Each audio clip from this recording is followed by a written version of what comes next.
Bismillahir Rahmanir Rahim.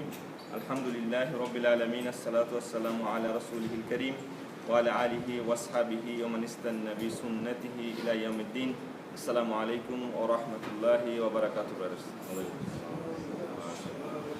Inshallah ta'ala, today we will go through another two hadiths from the hadiths of Imam Nawawi. Over the last 6 months, we have went through 16 hadiths. So, and last week we said that from last week we have tried to cover 2 hadiths in one morning, so that inshallah ta'ala before the Ramadan we'll finish the 40 hadiths, which is 42 in numbers in total, 40 hadiths of Imam and Nawawi. So inshallah ta'ala, without any delay, let's start as we start before with the revision. This time I made them a little smaller because now we have more hadiths than before. So very quickly, we know the first hadith is about the intention. The second hadith is the hadith of the Jibreel. The third hadith is the hadith of the 5 pillars of Islam. The fourth one is the mystery that Allah has in the womb of the mother, and the destiny that take over a people's day amal. And then we have the invention is rejected, the hadith of bidah. We have halal and haram and doubts about your mind, that we should avoid the doubtful matters, and also the purity of the man is in his heart. The seventh hadith we had, the ad-dinu nasiha, the religion is nasiha, which nasiha means the sincerity. Then we have the order to fight. Allah subhanahu wa ta'ala ordered Rasulullah to fight until someone say ashhadu an la ilaha illallah wa ashhadu anna muhammadar abduhu wa rasuluhu. Then we have the avoid whatever Rasulullah told us not to do, and try to do as much as you can do with his commandments. And then Allah says, Allah is pure and He accepts only pure.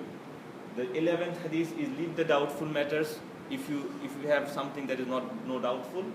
12th hadith is leave alone what is not concerned for you. So leave alone the matters for other that doesn't concern you. Number 13, love for your brothers what you love for yourself. Number 14, a Muslim's blood is unlawful except for 3 matters, and those 3 matters was if a person is a married adulterer, or he is for qisas, like he kills someone, or if he after accepting Islam he rejects Islam, or he leave Islam. And then the 15 hadith that we last week, that we should speak always the good. If there's nothing good, we should be silent, and then we should honor our neighbors as well as honor our guests if we believe in Allah and the last day. And the last hadith we did last week, that one Sahaba came to Rasulullah sallallahu, and he asked, "Oh Rasulullah, give me some advice. Give me some advice that I will remember, that will help me." And Rasulullah said, "Don't be angry." He asked him again, he said, "Don't be angry." He asked him again, and he said, "Don't be angry." So we talked about this hadith. Inshallah ta'ala, today we'll go quickly through the hadith number 17. This hadith is described by Abu Yala Shadada ibn Aus radiyallahu anhu. Now we don't know much about this Sahaba, so we'll talk very little about him when we go to there. So what he reported from Messenger of Allah sallallahu alaihi wasallam, verily Allah has enjoined excellence, or ihsan. The Arabic word is ihsan, with regard to everything. So when you kill good in a good way, and when you slaughter, like zabiha, when you slaughter in a good way. So every one of you should sharpen his knife and let the slaughter element die comfortably. So we'll discuss this hadith, what it means, and what is the context of this hadith, and what are the thoughts of the ulama about this one. And this hadith is found in Muslim. Also there are other versions of the hadith that found in Abu Dawud and Tirmidhi also, but it is a Sahih hadith from Sahih Muslim. Now the narrator, as we say, that Abu Yala, we don't know much about him. Only thing that we know that he was, some of the Sahaba said later on he became a very scholarly person, a faqih of the Islam, and he was the nephew of Hassan ibn Sabit. Who was Hassan ibn Sabit? Anybody remember from the Sirah of Rasulullah? The Sahaba Hassan ibn Sabit. Who was he to Rasulullah? What was his duty? He has a special quality, this Sahaba. Hassan ibn Sabit, anybody? You get $5, $10. No? Hassan ibn Sabit was the official poet of Rasulullah sallallahu alaihi wasallam, and he was a man who couldn't fight. He couldn't even carry the sword, but still Islam is to keep him always beside him. Whenever the kuffar from Mecca or other places, they used to write poets against Islam or anything, Rasulullah used to tell Hassan, "Oh Hassan, reply them, and Jibril will be with you. Reply them with your poet." So he was a very good poet.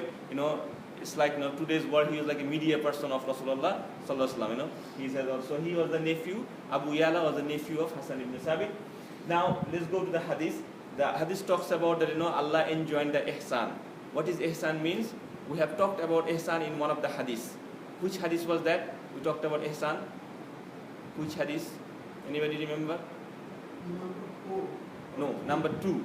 Hadith of Jibril, where Jibril came and asked about what is Islam, then what is Iman, and then what is ihsan. So Rasulullah answered, ihsan is you do something in such a way that Allah subhanahu wa ta'ala is watching you, or sorry, you are watching Allah subhanahu wa ta'ala, but you can never watch Allah subhanahu wa ta'ala. So imagine that Allah subhanahu wa ta'ala is watching you. In simple language, the scholar says, ihsan means, and it's mentioned in the Quran also, we'll go to that ayah. Ihsan means 4 things in together. When you do some things, you must have sincerity. You must have a good intention. You must have completeness of the deed. You have the correctness of the deed. And the last thing, you should have the satisfaction of the deed. So when you pray, you do any kind of act for Allah subhanahu wa ta'ala, you should know you're doing it with sincerity, with complete correctness, and and also that you have the satisfaction. So that is called sincerity, meaning doing something with excellence, doing something at the best of your ability. That is called ihsan. So Allah is saying here that all Muslims in all their field, not only in the field of ibadah, wherever field you are working, you should have ihsan on this. Meaning, like if you are an engineer, if you are a doctor, you're helping the society or the community, you should best of your ability to do the job at the best way to please Allah subhanahu wa ta'ala, so that you have a satisfaction in your heart, and you should know that you made Allah subhanahu wa ta'ala happy that what you did. Now there's a famous ayah about ihsan. There's a lot of ayah in the Quran, but there's one famous ayah, and you definitely heard this ayah. It's called Inna Allaha ya'muru bil adli wa ihsani wa ita'i dhil qurba. This ayah is recited every Jummah, almost every places. Very few masjid very few imam probably avoid this, but most of the imam, most of the places, including our mosque, just before the khutbah finishes, imams recite this ayah. Anybody knows from which surah? Inna Allaha ya'muru bil adli wa ihsani wa ita'i dhil qurba wa ihsanil fahsha'i wal munkari wal baghi ya'izukum la'allakum tadhakkarun. See, brother, that's our problem. No. The problem is, no, not so Jummah. We come to Jummah, this, it's not like, to show you something. This is just a problem of all of us, including me. See, when you go something, imagine you ask yourself how many Jummah you have attended in your life. Even a normal average Muslim, even if he doesn't pray 5 times in a masjid or something, he comes to Jummah. Jummah is always full everywhere, inshallah. How many times you come to Jummah? And I believe every time you hear this ayah. But when you heard something, that's it. We don't go home and check why Imam is saying this one. What is the special ayah he's saying all the time? Why it's to be said every week? There must be something. But we don't do this research much, including me, and so we should be, when we take input the knowledge we take input, we should have some output from ourselves. We should think like, okay, this is I heard today. Let's go and little research, make something for whoever didn't heard this thing. I tell these things to them, my family, my brothers, my nephew, my cousin, whoever it is. Maybe they don't understand. So that's the job of the Muslim. That's the job of Islam. Anyway, this is from Surah Al-Nahl. Surah Al-Nahl, Surah number 16, ayah number 90, where Allah subhanahu wa ta'ala said, definitely I have enjoined the ihsan. First adl means the justice. Inna Allaha ya'muru means to command, to enjoin. I have commanded the justice, or ihsan, the ihsan, and ita'i dhil qurba, meaning to be good to your kith and kin, to be good to your relatives. And then Allah said, to avoid the fahsha and the munkar and baghi. And so this is where the ihsan mentioned. And people who do ihsan, who have ihsan in their activities, they are called in the Quran muhsin. Very simple. People who do ihsan, they are called muhsin. And as we mentioned few times, there are 3 types of level. A person who has iman, he is he's a Muslim. And Allah mentioned this in Surah Al-Hujurat. Then when you go higher level of Muslim, when you do other than the faraya things, so you have tahajjud, you have nafail, the fasting, you fast in Monday or Thursday, you do extra charity or more than the zakah amount that you are due. So all this extra thing when you do, inshallah ta'ala, you go to the place of mu'min. So from Muslim you go to the place of mu'min. And when you excellence in the mu'min, then you become a muhsin at that time. And some scholars say when you excellence in muhsin, when you become a muhsin, you are called as a abrar. And in the surah I recited today, it says, Innal abrar la fi naim. Definitely the abrar, people who have abrar, they are, as the naim is the place of Jannah, is made for them. So these are the things mentioned about the ihsan. Now, the kindness to animals, this hadith may only talk about the kindness to animal. Before that also, it says that when you kill good. What does it mean? Some scholars say, in Islamic Sharia law, when some death punishment was given, he should be killed in a way that should be quick and easy for him. So suppose someone had a fight with another brother, and he took a rock and punched the other guy a few times and killed him. So to kill the other guy, he took maybe 10 times he punched him or something. So when the justice has been happened and he said, okay, you killed this guy, now you've been giving death sentence. The scholars say how he should be killed. Is he should be killed like the same way he killed the other brother? So take another stone and kill him like another 10 times?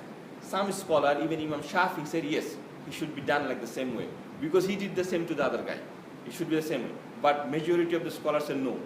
That the sword should be used as used in Saudi Arabia and some places, that to punish the death sentence. It should be not the same way that he did.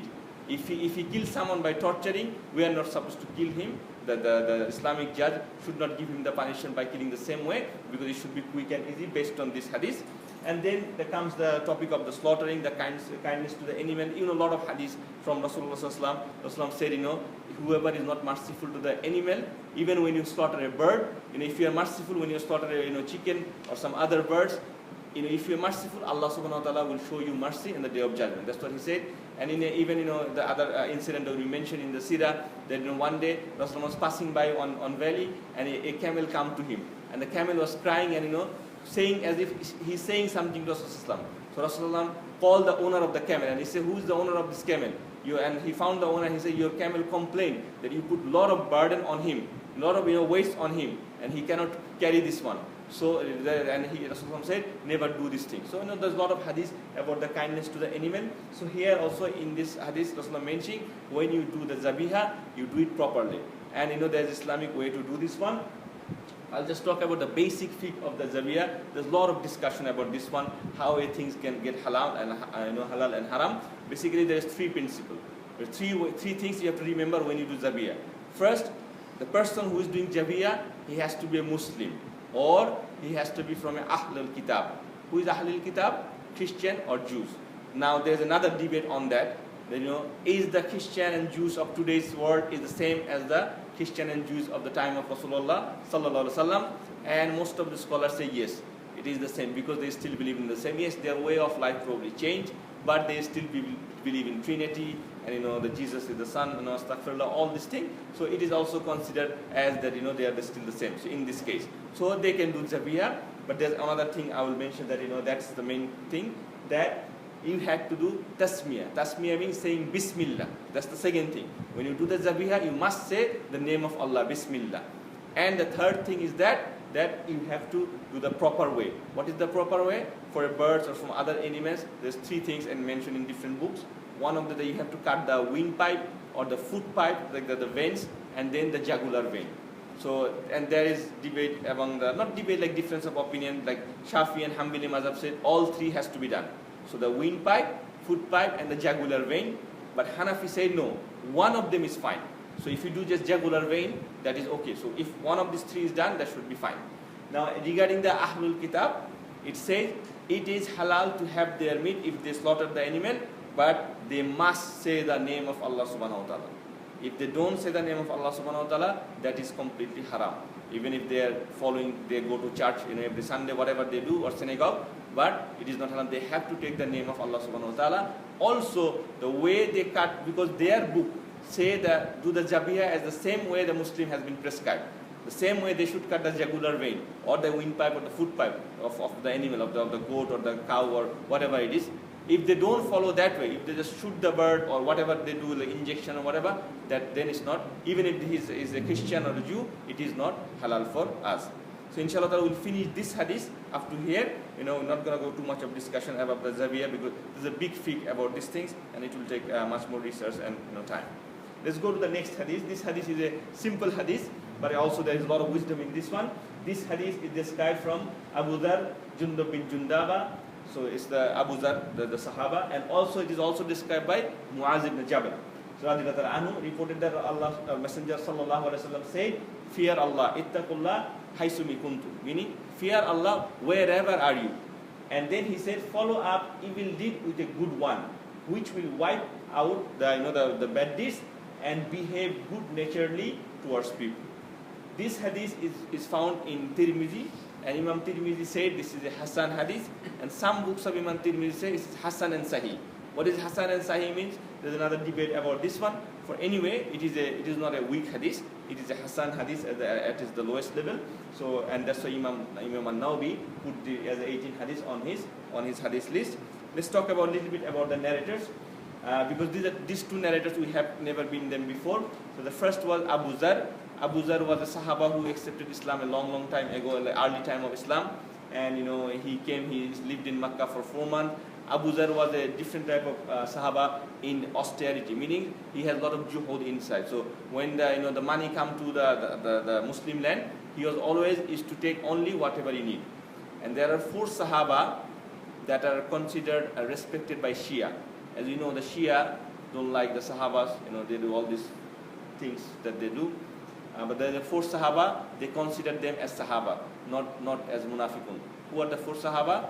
One of them is obviously, sorry. Yeah, but Ali they don't consider as Sahaba. Ali they consider different level. They are Imam, the leader of the Imam.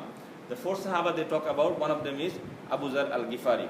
Second one is Ammar ibn Yasir, because he was killed by Muawiyah in the other battle. So there's 2 of them. Number 3 is Miqdad ibn Aswas. He's another Sahaba. And number 4 was Salman al-Farsi. So Abu Dhar, Ammar ibn Yasir. Ammar is the son of Sumayya and Yasir, and they are the first Shahid of Islam. And then the third is Miqdad, and 4th is Salman al-Farsi. So these are the 4 Sahaba they consider. Anyway, and Abu Dhar has a lot of difference of opinion with the Khalifa in the time of Umar radhiyallahu anh, even in the time of Osman radhiyallahu anh. And he had when in the Syria, when the Muawiyah was the Khalifa, and he had a lot of money, and the Islam was flourishing. So he complained that you shouldn't use this kind of money. But Muawiyah said no, which is allowed. This is from Allah subhanahu wa taala. As long as I am paying my zakah, what's wrong in that? I can have my money. And that's the opinion. That's the opinion of Osman, and that's the opinion of most of the people. But he was against this one. He said no, we should only take that we need for today. And that's why there's some conflict happened between the Abu Dhar and other Sahaba. He used to live in a nearby place of Medina alone. And Rasulullah mentioned before, when he passed away, before the Battle of Tabuk, he said Abu Dhar is a person, he is walking alone, and he will be dying alone, and he will be resurrected alone. Because he was a person who has always a difference of opinion, and that's what happened when he died. There's no one beside him except his wife, and then his wife was worried, who's going to pay the janazah on him. But Allah subhanahu wa ta'ala sent a caravan from the Syria, and on that caravan was Abdullah ibn Mas'ud and other big Sahaba, and they found out and they did the janazah for Abu Dhar. The other Sahaba mentioned in this one is Muaz ibn Jabal. He is another famous Sahaba. Muaz ibn Jabal was one of the, Rasulullah called him, give him the title, the most knowledgeable about halal and haram, as Muaz ibn Jabal. Also he said, if you want to learn Quran, learn from the 4 Sahaba. And one of the 4 Sahaba is Muaz ibn Jabal. And also this young man, he passed away when he was only 37 years old. How he passed away?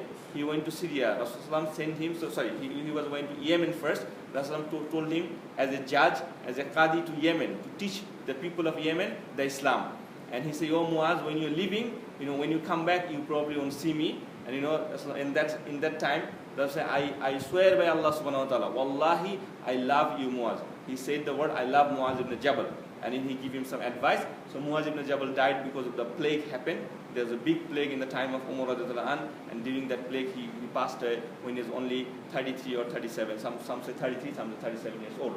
So now in this hadith, the topic of taqwa. Allah said, Rasulullah said, ittaqullah wherever you are. And we talked about the taqwa in a lot of times. And the muttaqin, who is a muttaqin, when we went through the Surah Baqarah, Surah Ali Imran, we talked about a lot of this. Our Quran started, Alif Lam Mim, Dhalikal Kitabu La Rayba Fi Hudal Lil Muttaqin. This is a guidance from muttaqin. And Allah said there's lots of reward for the muttaqin. So what is taqwa? And we also mentioned taqwa and iman is not the same thing.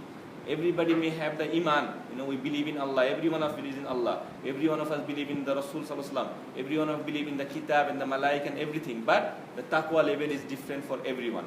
Everyone has a different taqwa level, and as you excellence in the taqwa, you become a muttaqi, and there are a lot of rewards for you muttaqi.